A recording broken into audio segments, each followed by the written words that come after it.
Hey everyone, Ross McCorkle here with another episode of the Depot 180. Saturday's game against the Baltimore Ravens is as important as a regular season game gets. The Steelers can secure their AFC champion hat and t-shirt with a win, while a loss would put the division at a coin flip at best, with an ever so slight edge to the Steelers due to conference record compared to the Ravens. It appears that both teams will be down some important players. The Steelers will be without George Pickens, Justin Fields, and Deshaun Elliott at the very least, with Larry Ogunjobi and Diontae Johnson still up in the air.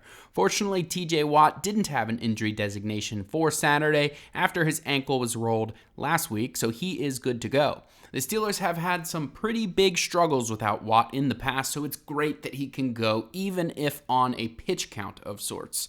The Steelers' offense has been 30th in the league in both success rate and yards per play, while Pickens has been out. Russell Wilson hasn't been nearly as efficient at spreading the ball around. Frankly, it looks like a different offense without him. Some Pittsburgh insiders think that Pickens could be returning for Week 18, which would have him also missing Christmas Day against the Kansas City Chiefs, but some national insiders say there is at least some optimism that he returns for Wednesday's game in just a few days. The Ravens will also be down some firepower. Wide receiver Nelson Agholor was in the concussion protocol, and John Harbaugh said he should be cleared, but he did not end up clearing and has now been ruled out for the game. This also comes on the heels of Rashad Bateman having a foot injury and missing practice on Thursday with a questionable designation.